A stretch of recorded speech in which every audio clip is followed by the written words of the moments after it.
Are you ready to just burn down your house because you have stuff everywhere? I've had that thought too. Today I'm going to give you a few pointers on how to keep your home clutter-free. Now, why is this important, you ask? Not only for our own sanity, obviously, but clutter in our home actually clutters up our minds, which in turn keeps us from being present in the moment, because we're always thinking about stuff that needs to be cleaned or organized again and again. My first tip is to focus on a room or a space that drives you the most nuts that you see all the time. If you have a junk room that you don't really use, that you can shut the door, then save that for last. Spaces that you're in all the time need to be free and clear so that your brain can be free and clear. The key is to give all of your focus on this one space. Don't try and manage 10 different spaces because you won't finish anything.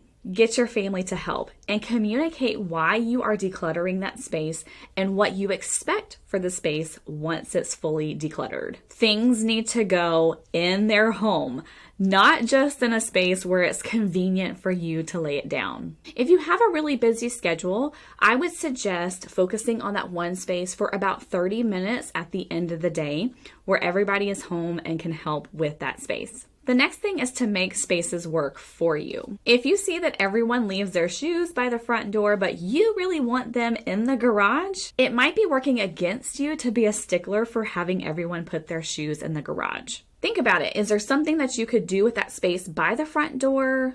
Maybe put in a shoe rack so that everybody can quickly put their shoes on there. The easier you can make it for everyone in the family to put things in their home, the more likely they're going to stick to it. Another thing that you can ask your family for their input.